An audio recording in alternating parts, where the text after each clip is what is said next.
তিরমিজি শরীফের হাদিস সহিহ হাদিসের কিতাবের মধ্যে আছে আল্লাহর নবীর প্রিয় সাহাবী হযরত আবু হুরায়রা রাদিয়াল্লাহু তাআলা আনহু থেকে বর্ণিত একটা হাদিসের মধ্যে আছে তিন প্রকারের মানুষের দোয়া আল্লাহ তাআলা সরাসরি কবুল করে নেন। বলেন সুবহানাল্লাহ।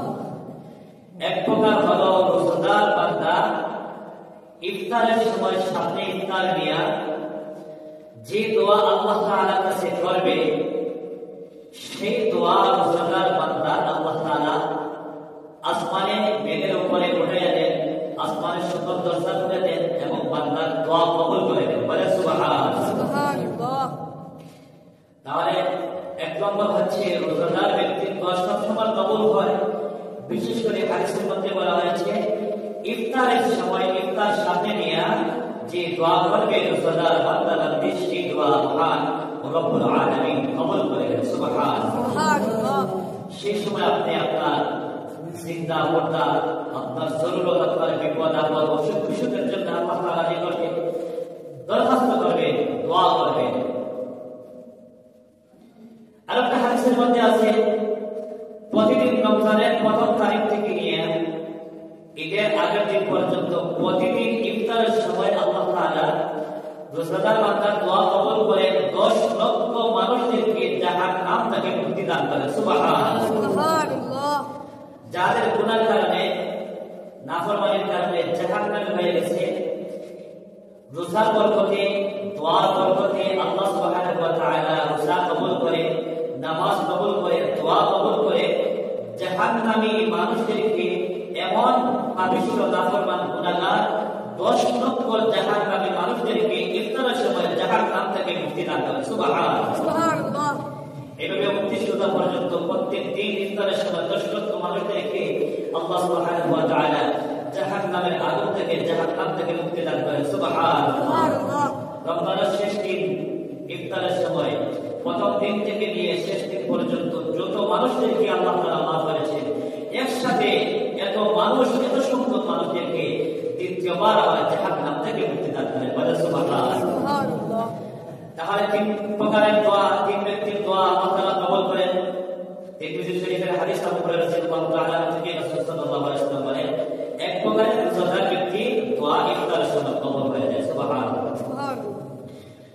দুই নম্বর, যে ব্যক্তি ন্যায় পরায়ণ বাদশা হবে, সারা জীবন ন্যায়ের উপরে থাকবে, নিজে ন্যায় বিচার করবে, ন্যায় পরায়ণ বাদশা হবে, ন্যায় পরায়ণ ব্যক্তি হবে, নিজে কোনো মানুষের উপরে জুলুম করে না, কথার মধ্যেও জুলুম করে না, কাজের মধ্যেও জুলুম করে না, হক দেওয়ার মধ্যেও জুলুম করে না, কোনো কিছুর মধ্যে জুলুম করে না, নিজের বিচার নিজে করে, সঠিক বিচার করে। ওই ব্যক্তি যদি আর চলে আল্লাহ তাআলার কাছে দোয়া করে, আমার আল্লাহ রাব্বুল আলামিন ওই বান্দার দোয়াকে মেঘের উপরে তুলিয়া দেন, ওই বান্দার দোয়া আসমানের সকল দরজা খুলে দাও, ওই বান্দা যে দোয়া করবে আমার আল্লাহ ওই প্রিয় বান্দার দোয়া কবুল করেন। সুবহানাল্লাহ। কোন ব্যক্তি যে ন্যায় নীতিবান হবে, ন্যায় বিচার করবে, ইনসাফ করবে, ওই ব্যক্তির দোয়া আল্লাহ তাআলা ফিরাইয়া দেন না। ইমামুল আদিল হযরত আলী রাদিয়াল্লাহু তাআলা বলেন ওই ব্যক্তি সবথেকে ন্যায় নীতিবান যে নিজের বিচার নিজেই করতে পারে। বলেন সুবহানাল্লাহ।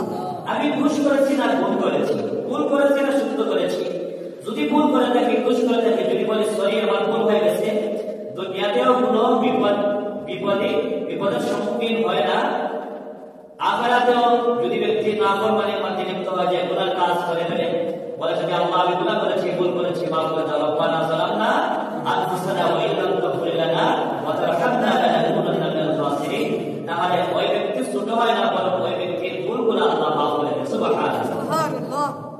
তাহলে আল্লাহ সাল্লাল্লাহু তাআলা বলেন সবথেকে ন্যায় নীতিবান, ন্যায় বিচার করা ওই ব্যক্তি যে নিজের বিচার নিজে করতে পারে। আমরা তো অন্যের বিচার মাশাআল্লাহ অনেক করতে পারি, কিন্তু নিজের বিচার নিজে করতে পারি না, অন্যের উপরে জুলুম করি, অন্যের উপরে কথা দিয়ে কষ্ট দেই, অন্যের হক নষ্ট করি। এজন্য দুই নম্বর হচ্ছে যে ব্যক্তি ন্যায় নীতিবান হবে,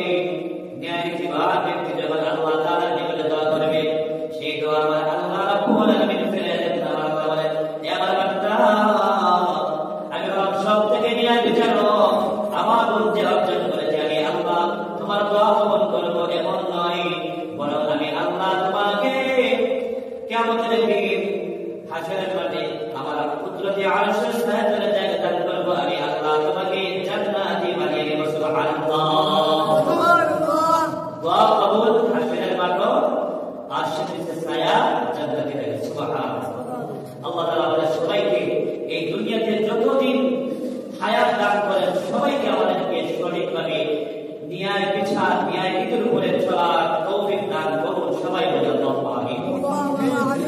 3 নম্বর হচ্ছে মজলুম ব্যক্তির দোয়া। মজলুম ব্যক্তির দোয়া।